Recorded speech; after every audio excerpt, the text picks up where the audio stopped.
coffee shop lends itself to conversations, you know, over cappuccinos. Here I am at Casa Cappuccino, Ian Barry, downtown, and it just lends itself to conversation. So I have a guest that's coming on tonight.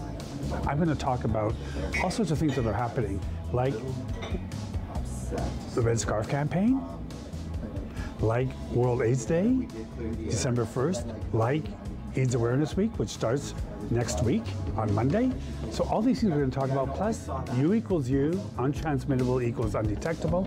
We're going to talk about stigma, and we're going to talk about the new June's Erie happening in Toronto, and the new spa that's going up where HIV positive people will be the masseurs. All this and more tonight.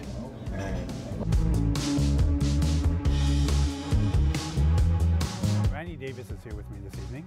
He is the gay men's sexual health coordinator at the Gilbert Centre, but he is also the lead for the Pride organizations globally for the U equals U Prevention and Access campaign, I must say. And U equals U, he's with me this evening for the entire hour, and I don't know if we'll have enough time, but anyway, here we are. Thank you, Randy, for Gerry. coming. Thank you. And I like this new, what is it called? Banner. Yep. I like it. Yeah, I'm pretty proud of it.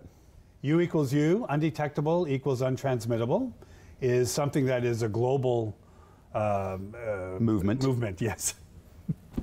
And you are responsible for trying to get pride committees across not just Ontario or Canada, but globally.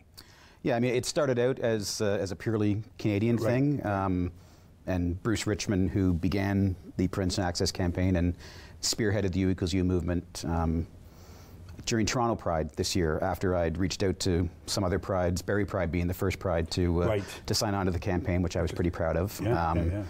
Bruce reached out to me in Toronto and said, you know, you've reached out to all these prides locally, Simcoe, Muskoka, Toronto Pride. So he said, I think it's time for us to go global with this. So while I initially was the Pride coordinator for Canada, he decided to get rid of the Canada at the end of that title and just make me Pride coordinator for Prevention and Access campaign. So global. Yes. So you must be flying all over the world, right? Yeah, I wish. Sadly not, but fortunately you're here tonight. Social media and email allows me to reach out across the globe. So yeah. And I understand just before the show you had mentioned that you were the one that put this together, and it's very detailed as to what we mean by undetectable equals untransmittable. Absolutely. That has caused a lot of excitement in the healthcare industry, of course. So much so that we hear rumors that maybe some health units in Ontario might be endorsing this by the end of the year. We hope. We don't know for sure, but we've heard rumors. I'm pretty confident those rumors are true. And why is this important for HIV positive individuals? Oh gosh, for so many reasons. I mean, the biggest reason for folks living with HIV to know this message is it means that they're no longer see themselves as a danger. I was actually just speaking with a client just last night who has been undetectable for at least a year now, I think, or very close to it, who I speak to on a very regular basis, who still is afraid to have sexual relations with his partner because he's afraid that he's going to give him HIV. And I keep telling this individual, and I want to shake him sometimes, listen, you are undetectable. The fact that you are undetectable, your viral load is suppressed to the point where you cannot transmit the HIV virus sexually. It is impossible. It will not happen. Get that through your head. Don't be ashamed. Don't be scared. Don't be worried that you're going to infect your partner, because it won't ever happen. As long as you remain undetectable, keep taking your antiretroviral drugs, you will not transmit the virus. And that's important because there's so much stigma around HIV and living with HIV, and the fear that when you have HIV, you are somehow this biohazard. And that's so not true. It's no longer a death sentence like it was back 30 years ago. Right. And it's that stigma and that fear that keeps people from getting tested. World AIDS Day is coming up in, what, a week and a half, December 1st? Yeah, a week. The theme of this year's World AIDS Day, the 30-year anniversary of World AIDS Day, is Know Your Status. And it's important for folks to realize that getting tested and getting a positive result on an HIV test is not a death sentence. It's an opportunity to get healthy. And it's an opportunity to protect yourself and those that you love. I like that. It's an opportunity as opposed to it's a death sentence, so I'd rather not know. Because I've heard guys say, I'd rather not know than know. And so if I don't know, I feel better not knowing. And I'm thinking, that's such a cop-out, not knowing. Yeah, and it's those folks that don't know. What are as of the end of 2016, in Canada, I want to make sure I get these numbers right, just over 63,000 Canadians living with HIV. Of those 63,000, 14% are undiagnosed. So a little over 9,000 folks living in Canada as of the end of 2016 are living with HIV, but don't know it. And those are the folks who are, unfortunately, perpetuating this epidemic. And the stigma behind it. Absolutely. Yeah. Absolutely. Yeah. And worldwide, it's even more than that.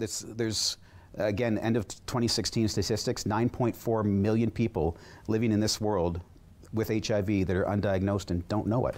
And when you don't know it, you don't know that you're infecting someone else. Right, right. So, well, U equals U, I mean, it's catchy, for one thing, in the sense that U equals U. Yep. It's easy to retain that, but U equals U starts with you. Absolutely. Getting tested. Yeah. You know, yeah. and keep getting tested, because, particularly amongst gay men, because gay men still represent the highest portion of HIV-positive tests still in Canada. So your work in terms of the U equals U and the Prevention Access Campaign, are you targeting mostly gay guys? I am in the work I do, simply because I'm obviously HIV affects everyone, gay, straight, male, female, but for my own lived experience as a cisgendered white gay male, that's how it affects me. So it's easier for me to tell my story and share my story with that same demographic. I'm also the gay men's sexual health coordinator at the Gilbert Centre, so that's why when I decided to make this banner that I take with me when I do talks about U equals U, I included the rainbow U equals U, simply because, again, I am the gay men's sexual health coordinator. Right. I understand that there is a need to have a banner like this perhaps that doesn't have the rainbow, and I think that's great, and I'm happy to help any organization develop those sort of materials as well. The t-shirt has... Yeah, this is just simple red and white. Right, right. But again, in the context of the work that I do, whether it be through the Gilbert Centre as the gay men's sexual health coordinator or through Prevention Access as the Pride coordinator, those are all, it's that theme is gay guys for me. So that's my sort of target audience. Generally, when I go out and do talks with the Prevention Access campaign, it's with other folks as well. So Brittany Cameron, who speaks to women living with HIV, right. Brian Jones from the States, who speaks about living with HIV for people of color. Bob Leahy, who speaks for long-term survivors, and then of course Bruce, who started the whole campaign. So we try and incorporate all the demographics and everyone that's affected by HIV, so no one is left behind. Right. And when we talk about undetectable, we also have to talk about those folks who are living with HIV that for whatever reason aren't able to attain an undetectable status, because there's all sorts of barriers to getting to that level in the forms of access to medication and then adherence to treatment. Those are keys to making sure that you get that suppressed viral load. Yeah, because I'm sure, with foundations like the Stephen Lewis Foundation, which works primarily in Africa, or not just in Africa, but a great emphasis of their work is in Africa, where medications are not readily available to a lot of folks. Sure. And so U equals U probably has no relevance to them in the terms of they can't get ongoing meds. Right. And so, yeah. So it's before Bruce Richmond, because he's out of New York, isn't he? Right. U equals U, though, was there before Bruce came along. I mean, yeah, the whole detectability was there, but nobody actually bit into it and said, wait, this is very important. Yeah, it wasn't talked about. I mean, I feel very fortunate. I was diagnosed in February 2015, and while initially it was a huge shock, and those initial emotional thoughts that go through your head when you get that diagnosis, whether you know and are educated about HIV or not, it doesn't matter in those few hours after diagnosis. Everything, all the logic goes out the window, and it's just pure emotion. And no one's going to love me, no one's going to want to touch me again. I'm going to be alone forever. All those thoughts. Right. And I think anyone even diagnosed today has those same thoughts or very similar thoughts. But yeah, when I was diagnosed back in 2015, I knew when logic settled in that I was going to be fine. I knew what it meant to be undetectable even then, just because I had reached out and educated myself about what it meant. Before you were tested? Yeah. I mean, before you were diagnosed? Yeah, because I was getting tested regularly anyway. Right. Single gay guy living in Ottawa and, you know. Active. Being responsible. Yes, active. That's a good word for it. Active. So yeah, it's one of those things that the access to medication is a big deal. The drugs for HIV treatment are very expensive. I take one pill, it's about this big, I actually have it in my pocket. A day? Once a day, but those drugs cost almost $1,500 a month. Wow. Yeah, I'm fortunate enough to have coverage right. through my husband's employer. So I still have to pay 20% of my meds. And because of my income and my husband's income, I don't qualify for any of the benefits like Trillium and other things. $50 a pill. Yeah. More or less. Yep. Yeah. Wow. Yep. So like I say, that's a huge barrier for some folks. Yeah. And then obviously the adherence, once you actually get the meds, there's adherence issues for folks who are, you know, injectable drug users and things like that, folks with mental health issues that can't maintain that once-a-day regimen. And there's all sorts of other innovations that are coming along that can help with that. There's development of an injectable that can be taken and keeps that level suppressed for 30 days. So every 30 days you just get an injection. You don't have to take a pill once a day, which for some folks is easier to manage. Yeah. Yeah. Yeah, because I had friends even 15 years ago, they were on 12 pills a day. Yeah. 4 pills 3 times a day. Yeah, when I was first diagnosed in 2015, I was on 2 pills a day.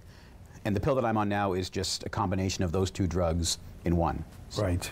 Because with U equals U also comes the whole thing behind PrEP, which again is 1 pill a day. And that's because I'm on PrEP. Okay. So and I don't know what it costs because I've got insurance. Right. Which is very fortunate. Sure. But PrEP again has got Truvada in it. I forget what the second one is. But it's again it's I would think it's 99.9% effective. Absolutely. For someone who is, and you have to be HIV negative to get onto it. Right. But that in itself is another way of reducing the fear, because sometimes you don't have condoms, or sometimes the condom breaks, or sometimes it comes off, or sometimes you don't. Yeah, I mean, it's another prevention tool in the toolbox of preventing HIV infection. Yeah. And that's all it is, HIV. I mean, I still, when I speak to clients, I talk about condom use as well, because while PrEP does protect you against HIV, and being undetectable means I cannot transmit the HIV virus, it doesn't mean that you're protected from other sexually transmitted illnesses. So those are all things that need to be discussed as part of that whole message that's put out there. It's not just, because you get a lot of flack when you talk about being undetectable, and everybody automatically thinks, well, they're just going to, you want to do that, you want to say you're undetectable because you want condomless sex. Well, no, you know, it's about having a healthy sex life. It's about heterosexual couples being able to have babies, or gay couples for that matter as well, I suppose. Just to be able to, for women to be able to have a normal pregnancy, to be able to give birth to a HIV negative child, these are all empowering, meaningful things that folks living with HIV have been denied for almost 30 years, that now they can finally say, you know what, yeah, I'm undetectable. A woman living with HIV who is undetectable can have a healthy HIV negative baby. I noticed that on social media sites like Squirt and Grindr and Silver Daddies and Bears and whatever, there's all. Never heard of it.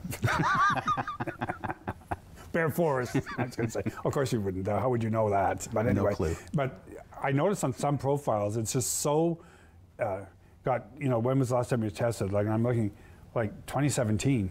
Wow. We're almost at the end of 2018. So well over a year ago is when you got tested. You know, HIV negative. Oh, last tested January of 2018. Well, that's like 10 months ago. Yep. Okay, 10 months ago you were HIV negative. Yeah, how do you know you are still today? Yeah. Yeah, exactly. Yeah, well, absolutely. So, and I noticed that sites like Grindr are becoming much more intuitive in terms of they are listing what U equals U is, and they are telling folks that are on that particular site anyway, they are giving sexual health information. They do talk about condoms. Yep. They actually even talk about being kinder. Because yeah, what a concept, right? Because some of those profiles that's something we all need to be talking more about. Yeah, no, exactly. I digress. I digress. Got it. Yeah, we're all about kindness with Gerry. It's all about being nice and kind and sweet. Yes. But part of the U equals U's messaging is, do you think is penetrating into the, pardon the pun, into the gay community? That because even Prince Harry now is out with an ad, a public service announcement in England, right? Because he got tested with Rihanna, I think, and they made was quite a thing about it. What I'm curious about with that, and that's great that he's done that and that he's speaking out about it. I mean that was done a year or two ago that he got tested. I'd like to be able to meet Harry and ask if he gets regularly tested. You know? No, but that. I mean, I understand I don't know, is he in a monogamous relationship with Meghan? Who knows? No. I don't know. Well, the Kings of England have. I'd like to fantasize that he's not, but. You wish. Yes, I think a lot of us. I think a lot of people wished. But I mean, yeah, that's great. The more exposure and the more people talk about what it means to be undetectable or just living with HIV, period, is very important. And spreading that message that folks living with HIV look just like you and me. You know? Well, it's a few years ago they had an ad that it could be the girl next door, and they did one with women because in the beginning, like in the beginning of the epidemic, like I'm talking about the early '80s, women were really not impacted by HIV initially. I think there was less than 1%, but then over the years, I think now it's closer to 25%. Our women are represented in that. It's still certainly seen by most, or by many anyway, as a gay disease.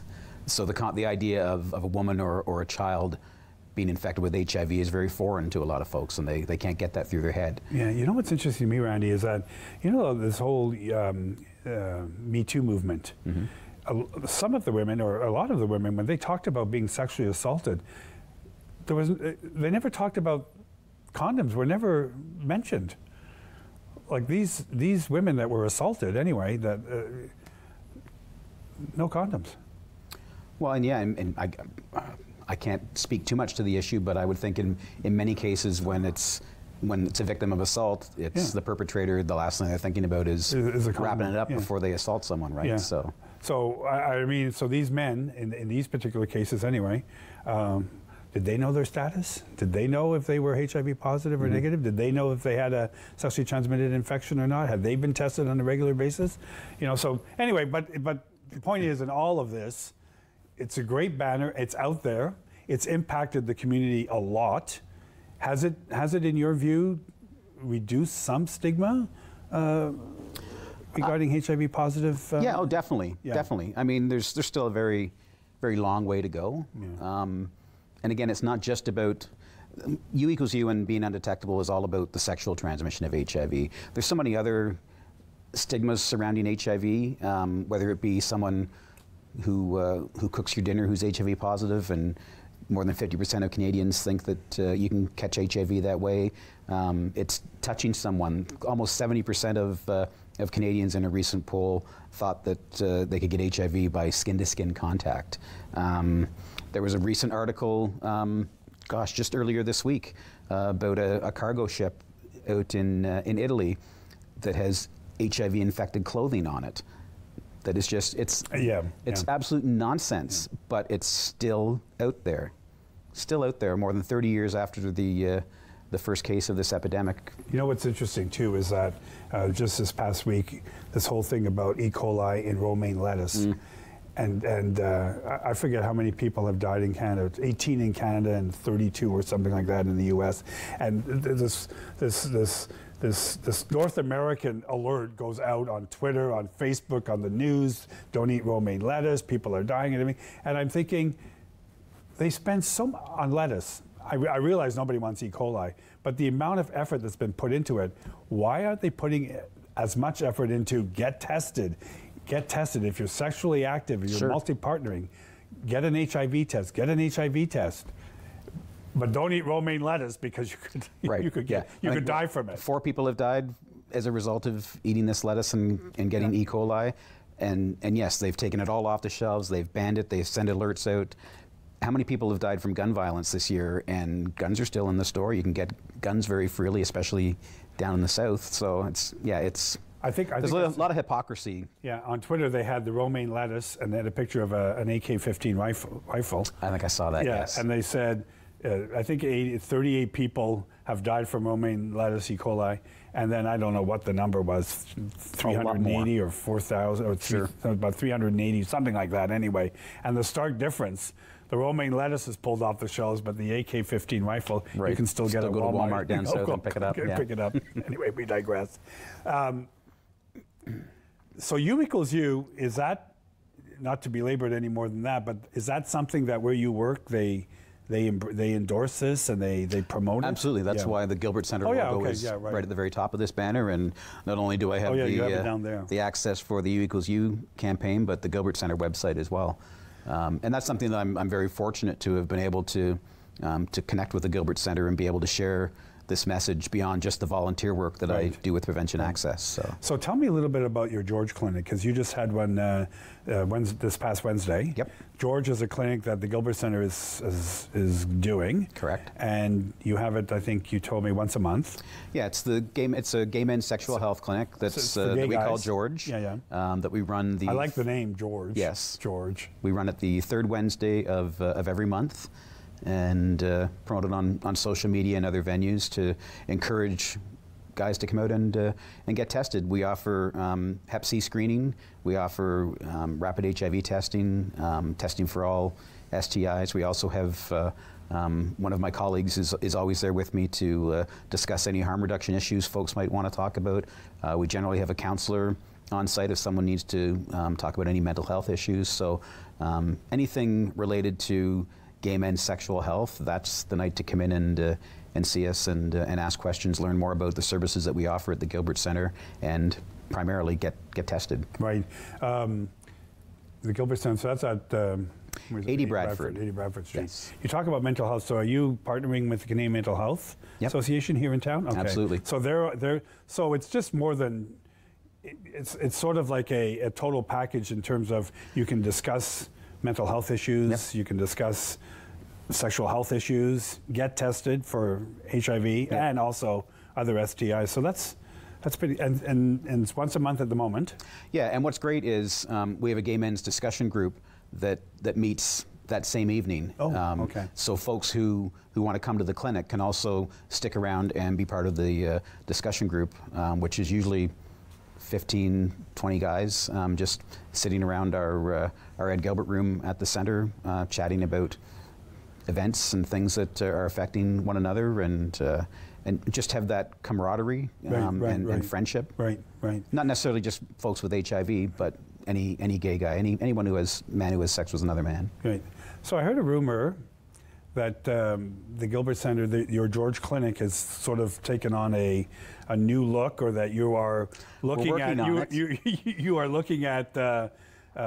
marketing it in a way that could be quite interesting. Tell me about that. Yeah, well, I mean, initially the George Clinic was a 6-month pilot, and it's been successful enough that we're extending that. And part of the extension in the new year, I wanted to have like a face of George. I was fortunate enough to reach out to some folks locally and have found the face and the body of George, who will be. So George will have there will be an actual There will be George. A physical George present at the clinic. We're working on some marketing and media campaigns around this individual as well, who perhaps will do an appearance and partner up and collaborate with the Upper Deck, the new LGBT-friendly bar here in town. Right. We're not exactly sure how that's going to work, but yeah, there'll be a social media campaign. There'll be pictures. There'll be different taglines associated with George. You know, come in and take a long, hard look at your health and meet George. Things like that. You know. So maybe well, in the new year, hopefully you can come back with George. Yes, I would very much like that. We can introduce George. Yes. Yeah, I will definitely take you up on that. And I think it's important that, well, for gay guys anyway, it's always important to have some stimulus in there to get them to move in the direction of health? It's sexual health and knowing your status and having that. I mean, knowledge is power, right? So when you know your status, when you know that that you either are HIV positive or you're negative, and you're taking those steps to be healthy, that's sexy. So I want George to be sexy, and you know, sex sells, and I love sex, and most of the people that I speak to like sex, and we're very sex positive, and want to be able to give that same value to coming to George, and feeling that it's a safe space to come to, and a fun space to come to as well, and just get rid of all the stigma and the BS that goes along with that. Yeah, so guys notoriously don't frequent medical services unless they have reason to, unless they're concerned about something because it's obvious something's not right. Right. But like, I go every year, and I'm glad I've been doing it now for over 10 years. Go every year. It's part of my normal routine. And since I've been on PrEP, every 3 months, I'm getting blood drawn and see my doctor. And well, I don't see him, I hear it over the phone, thank goodness, so far. Anyway, if he says you better come in. But it's also not just, I don't think, not just to be tested for HIV, but just to be generally in a healthy space.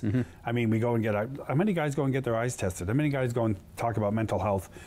We talk a lot about mental health. Somehow people are uncomfortable talking about sexual health. So I'm glad that we're talking about it, because it needs to be normalized. Absolutely. Sexual health is part of who we are. Yep. And being healthy is, sexually healthy is being part of being healthy. Absolutely. And I hope the medical profession, and I think they're starting to, is talking about what is, because my doctor does, but he's a gay doctor, so why wouldn't he talk about it, you know? Yeah, but I mean, you're right. Sexual health is part of your mental health wellness as well. These are all things that are interconnected, and you can't have one without the other. Yeah, I know, and things like I just sent a whole bunch of stuff off on just checking your testicles for testicular cancer. Right. Guys should be doing that. Yep. How many guys do we know that check once a month? I think you're supposed to check. I can't remember. And there's a video out by some porn guy. Yeah, there's a couple of different videos. But it's really well done, not because he's a porn actor, but maybe people recognize him. But he shows you how to do it and everything. I'm thinking, how many guys actually check?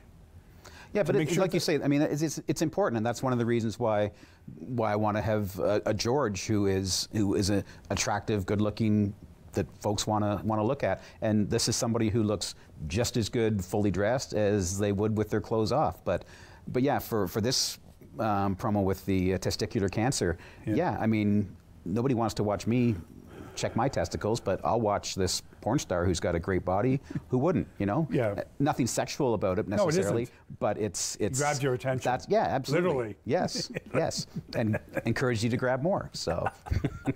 But again, it's something about sexual health. Your testes are part of sexual health. Absolutely. And a healthy penis, a healthy testes are all part of sexual health. Yep. And having that confidence that you're not just assuming everything's right because you don't have any aches and pains. Yep. Sometimes, well, even for HIV, you can be HIV positive and not know it for a number of years, in some cases upwards of 10 years. So just assuming there's nothing wrong with me doesn't mean there isn't something wrong with you. There may be nothing wrong with you. Yeah, just because you're not showing symptoms of an illness doesn't mean you necessarily don't have that illness. Right. Yeah. You know. We'll be back after the break, and we're talking about some of the exciting stuff that's coming up with Randy in 2019. So stay tuned. We'll be right back with Randy Davis, the gay men's sexual health coordinator, and the U = U Prevention Access Campaign. It's just, Pride coordinator. Pride coordinator. He's got so many titles. We'll be right back.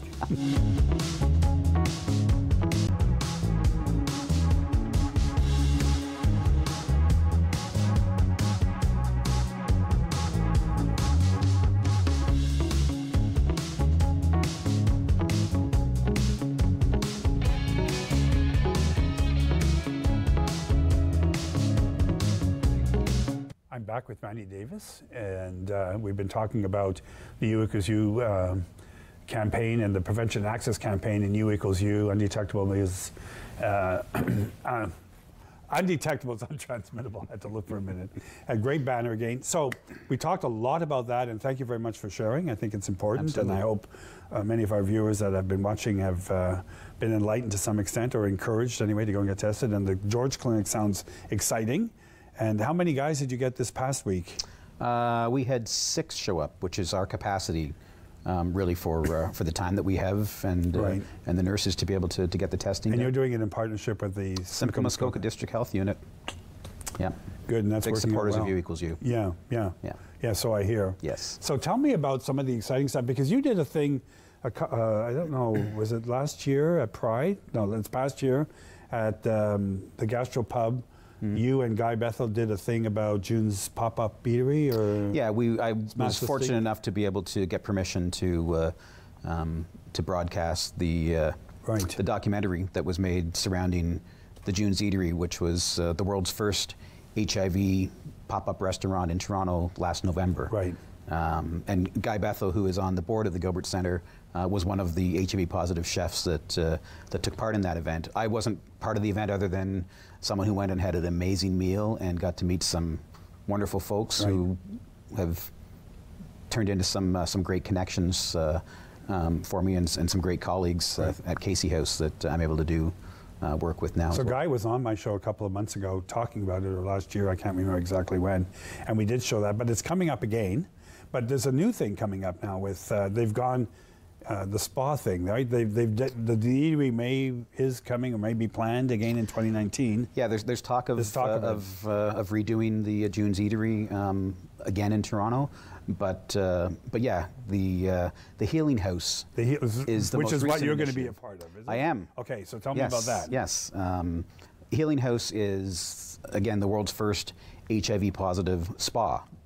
So there's 14 HIV-positive healers, as they're calling them, and we're all being trained by, I cannot for the life of me remember her name, but she is the registered massage therapist for the Toronto Blue Jays, who will be training us in massage techniques, scalp massage, back massage, and it's a pop-up spa that will be held November 29th, 30th, and December 1st in Toronto, where folks can... that's like next week. It is. Oh, okay. It is, yes.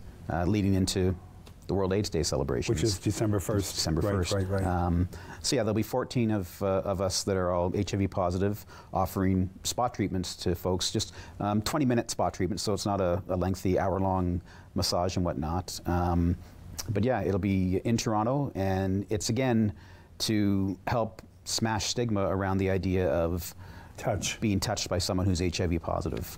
And psychologists and therapists will tell you that touch is a very important part of the human experience. Yeah. And not touch in any way other than just like a hug is so much more important. I'm a great believer in hugs. Yeah. No, I remember the first time that I was hugged by a stranger after my diagnosis. It was probably about a week after I was diagnosed. And again, that initial thought is, no one's going to love me, no one's going to, let alone want to touch me, let alone spend the rest of their life with me.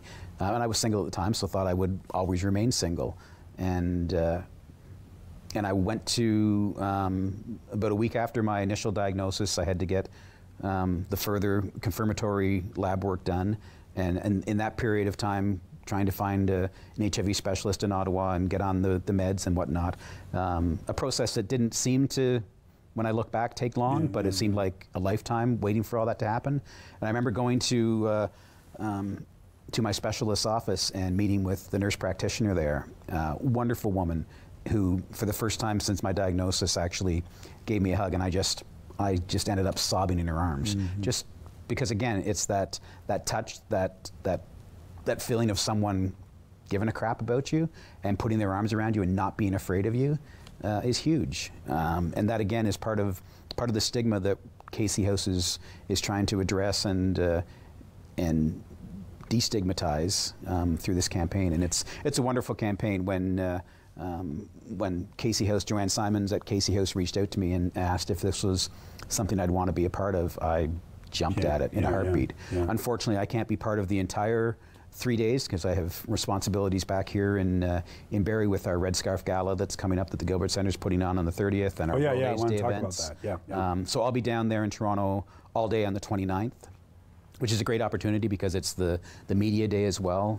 So there'll be some celebrities that'll be there as well, and I think it's going to be a wonderful event with a huge impact, very similar to what June's Eatery had. So is it is it by appointment? Do you know? Yeah, I believe there's drop-ins if it's available, but if you go on the Casey House website, there's a link there as well to Smash Stigma that takes you to a spot where you can actually register an appointment and book an appointment for the various treatments that are offered. Some of our viewers may not know about Casey House. That's in Toronto. Casey House is in Toronto. It's the world's only HIV/AIDS hospital dedicated to folks living with HIV. June Caldwell was a city councilor, wasn't she? Yeah. I don't know politically what June's affiliation was, but she was a very well-known author. Yes. And she, many years ago, when the outbreak began, was one of the first people to show compassion to folks living with HIV, and began Casey House. And her children are still carrying on that work that she started back then. Yeah, good. And so you'll be one of the masseurs. I will be one of 14 HIV-positive healers, as they're called. Oh, healers, sorry, yes. not... yes. Well, you're a lucky husband to be able to, I suppose you'll have to work on some, do you need volunteers to come? Well, what's great is they're partnered with an apothecary that is making the essential oils that we use for the massage as well. And I was down at Casey House a couple of weeks ago. There was maybe half a dozen of us there that were actually making these oils. So the oils that we're going to be using, at least some of them were made by folks living with HIV as well. Not just us actually being the ones doing the touching, but we had a hand in making the oils as well, which is pretty cool. That is amazing. So it's just not, oh, let's just do it. There's a lot of planning and a lot of prep time going into it, but there's a lot of meaning behind it. Absolutely. That is amazing. Yeah. I wonder if that could ever come up this way.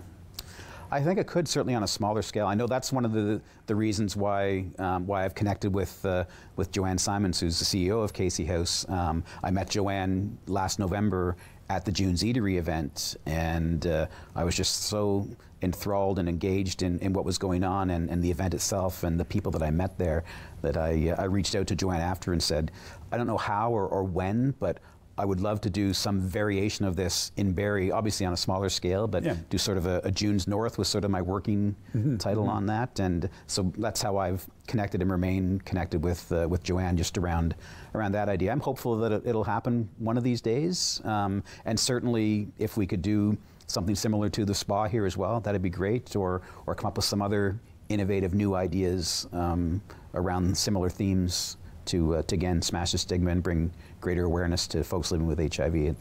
I'm all for it. So the spa concept then is just those 3 days leading up to World AIDS Day. Correct. Yeah. Yeah. Let's just talk a little bit about that, because next week starts AIDS Awareness Week, November 26th, I think, something like that. 26th, yeah. Because today, November 26th, leading right up to December the 1st. Tell me about the red scarf, because I have one of the red scarves here, which are gorgeous. And I understand your husband has been instrumental in knitting quite a few of them. He has been. What did you ever do to get him to knit? Never mind. No comment. But this is excuse me. This is one of the scarves that we wrapped around some of the posts here in town, starting on next week, actually. Yep. And he's knit quite a few of them, I understand. Yes, he's been very busy in his spare time, sitting watching TV and knit one, purl two, or I know nothing about knitting, but neither do I. But I mean, it's just he does some beautiful work. Yeah. Yeah. So they're going to be. I understand they're going to be around in Barrie downtown, in Midland, Bracebridge, Orillia. Correct. I think Grace United Church on Grove Street. I heard from Jeffrey Dale, who's the youth minister. Yesterday I called him because I told him that you're coming on the show and that we were going to be talking about it. And they have 50 scarves. That's awesome. That they're going to wrap around on Sunday, around the trees around Grace United and maybe up and down Grove. I'm not sure exactly. Yeah, because I know here in Barrie, the campaign or the process of us wrapping these scarves around the downtown core will be on the 30th.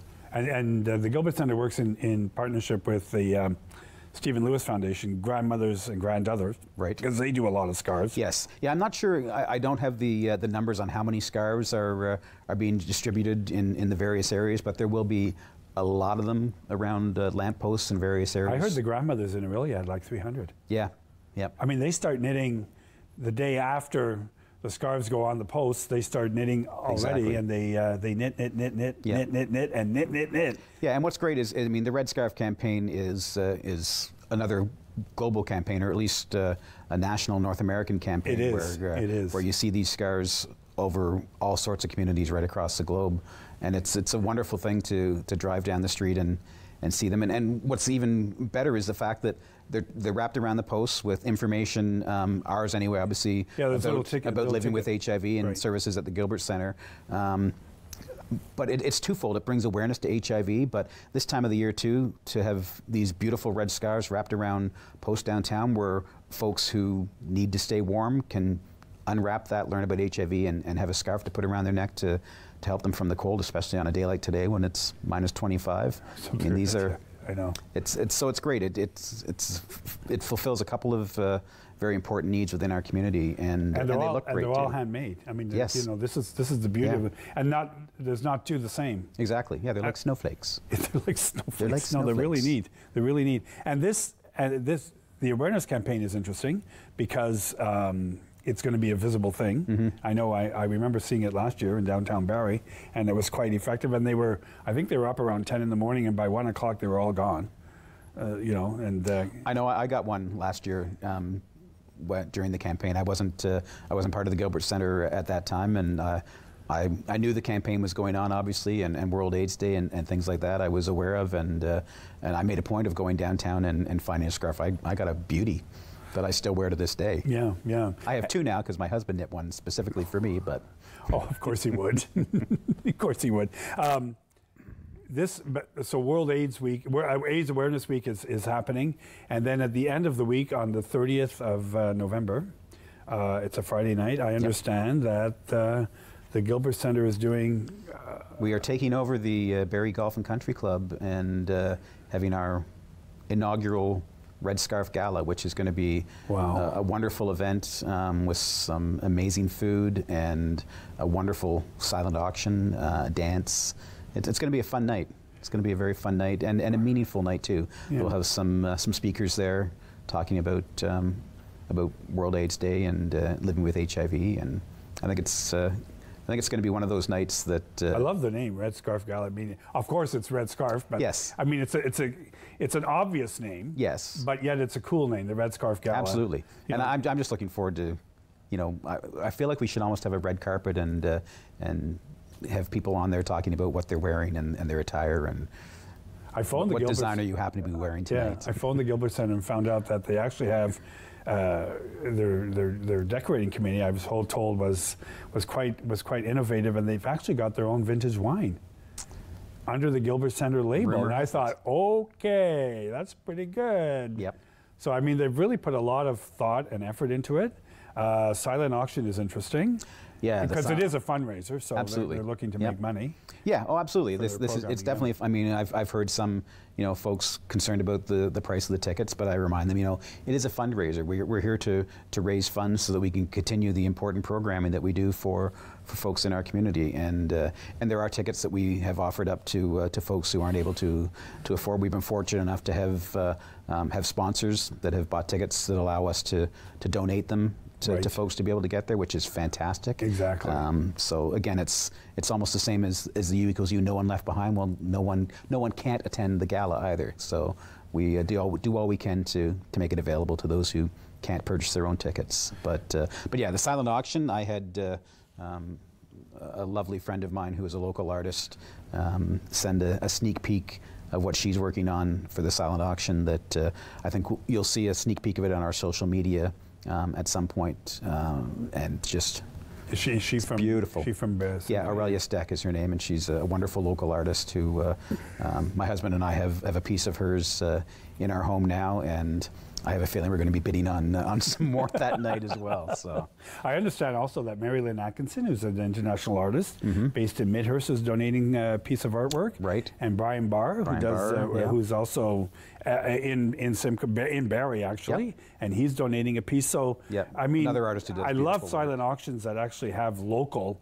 talent. Yeah, and we've got gift baskets and other things as well. But yeah, I mean, the art really speaks to me, and even my husband is putting in one of the baskets, one of the scarves that he knits is going to be part of one of the silent auction baskets. So it's right before the holiday season. So right before the holidays, it's a perfect opportunity to pick up on some Christmas gifts. Absolutely, and stuff like, if that's the case. Yeah. But I love the whole theme of the gala theme, because you do hear there are other galas, of course. Sure. But it's interesting to have a new gala come along that hasn't been around before, and at this time of year. But also the fact that it's like kind of like vintage, like there's going to be dancing, so it's a total evening. It's going to be amazing. I mean, we're going to have drag queens there. I've gotten a sneak peek of the outfit that one of our local drag queens, Justine Diaz, is going to be attending the event. I can only imagine. She sent me what her dress is, and I'm like, is RuPaul going to be jealous? Gorgeous. Yeah, it's going to be fabulous. But when I saw that, it's like, okay, I got to up my game, and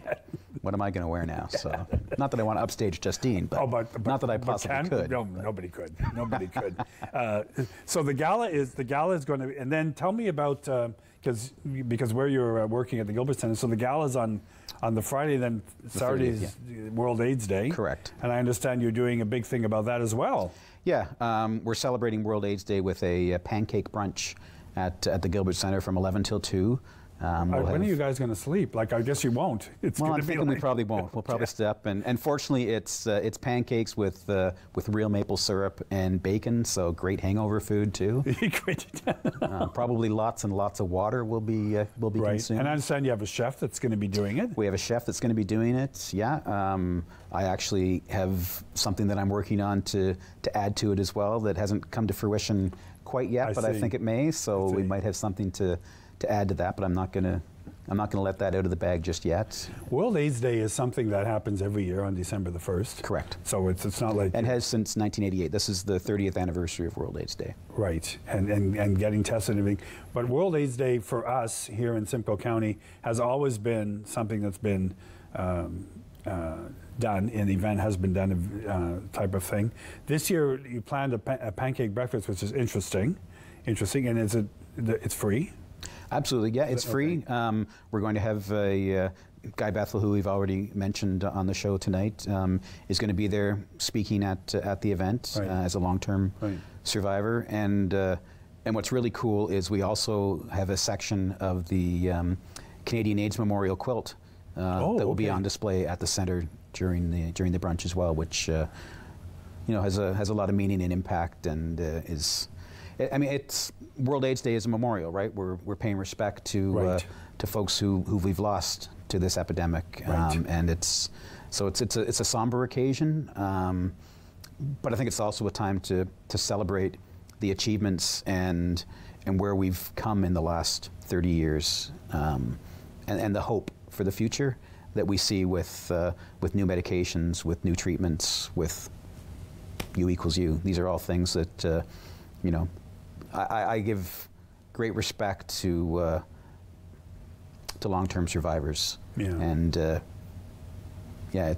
I feel very fortunate. I consider myself an HIV baby, and fortunate that I was diagnosed in 2015 when I have access to all this wonderful advances in medication, so that I can lead a healthy life. Whereas 30 years ago, when this epidemic first started, and we had no idea how to treat it, and folks were dropping like flies, and to have someone like Guy there to speak and talk about his experiences is going to be very powerful and moving. So I'm looking forward to it. And the pancake breakfast is open to anybody. Yep, absolutely. So anyone who wants to come and join. Yeah, we'll have lots of pancakes, lots of bacon, and.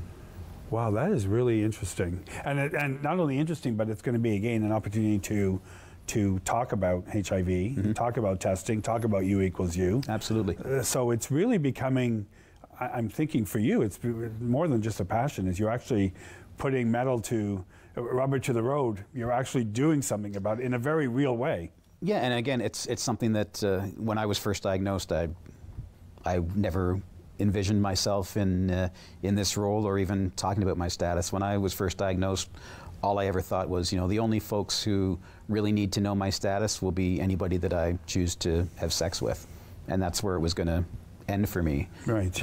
And it wasn't until moving to Barrie and getting spurred on by a little bit of anger around a broadcast that I saw on the news where they interviewed local HIV-positive folks, and these folks chose to disguise their voices and hide their faces so they weren't recognizable, and it just didn't make sense to me. And at that time, 2017, to be promoting, at this time it was the AIDS Walk that year, and promoting smashing the stigma around living with HIV and not being able to be open about the fact that I'm HIV positive. So I made the conscious decision then to start talking about it and being vocal about the fact that this is the face of HIV, and it's led to some amazing opportunities. Right. And while I'm not, I said this in an interview that I did just the other day for an article that Huffington Post has up on their website now.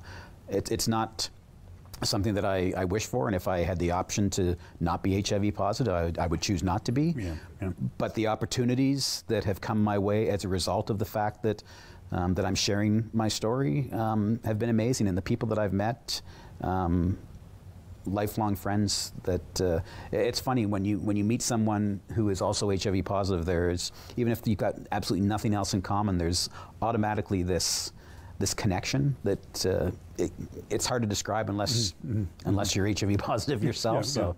But yeah, it's a kinship. It's fighting that same fight. And again, I speak out because there's a lot of folks who can't or won't. And I understand that. It's not for everyone. I'm in a fortunate enough position that that I can do it, and I'm not afraid, and I'm comfortable confronting people who do choose to make it an issue and stigmatize me. I won't put up with it, and I make sure that they know it. It gets very tiring sometimes, constantly having to educate people about what it means to be HIV positive, and you want to say, you know what, you do the work. Google it. What does U equals U mean? Google it, and it'll tell you. Yeah. But at the same time, I feel a bit of a responsibility in the fact that I have put myself out there, that I have the responsibility to talk about it and educate people about it. And while, yeah, it can get tiresome, and I am a firm believer of self-care. I've learned that in the year and a half that I've been doing this advocacy and activism, that it can be very tiresome, and you need to take that time and take a break every once in a while and just say, okay, the next 2 weeks is about me. I'm not going to talk U equals U. I'm not going to talk HIV. I'm just going to live my life quietly. And then something happens and you just can't. So. And when you're talking about stigma, and in my mind I'm going, there's still some guys that are being closeted because of stigma, identifying as being gay. Absolutely. And I always wondered, I always wondered because why do people have to know? Why do gay people have to even come out? And we don't have, it's a whole show, but I remember a friend of mine, I was at a conference, and she turned around to somebody and said, "Oh, have you been straight all your life? When did you come out straight?" And she said, "Oh, I was born straight."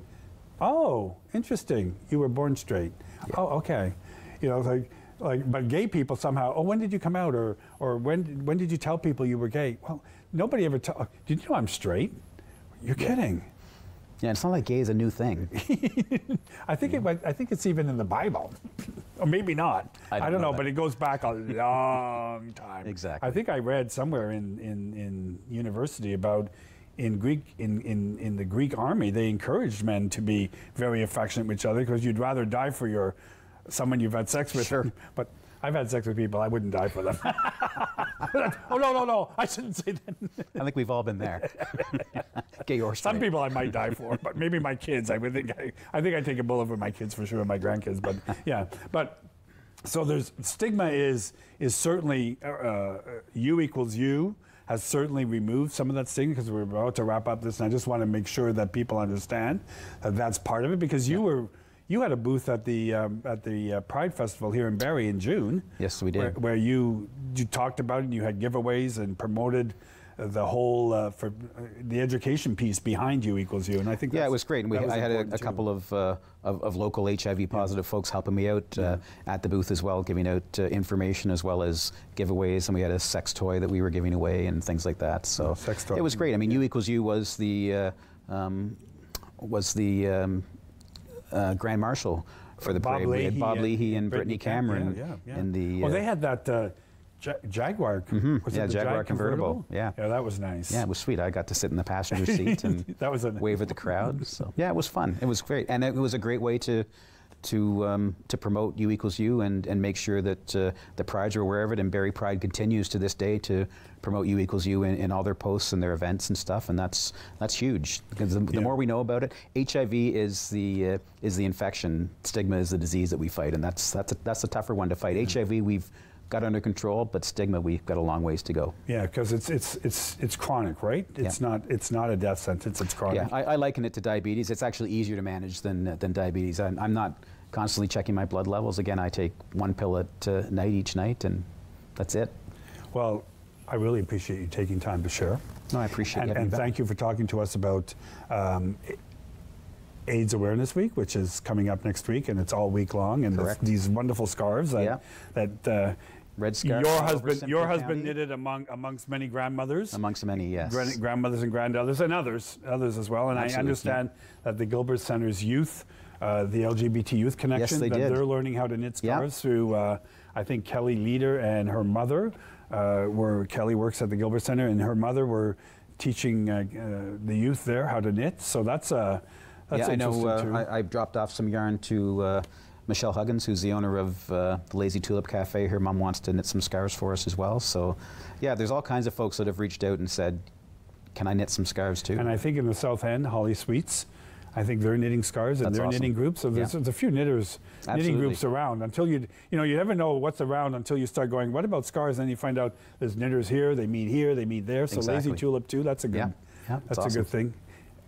And then the gala, the gala is coming up a week from tonight. 30th. Yeah, so that's good. So the Red Scarf Gala. So congratulations to all of that work. Thank you. Good success with the gala. I hope to hear about it. And George, the clinic. We will see you at the gala, correct? Yes, I'll be there. Awesome. And maybe in the new year we can meet George. Maybe George can come on the show. We will do an unveiling of George on your show, guaranteed. An unveiling. Step behind one of the sets. Exactly. He'll come out from behind my banner.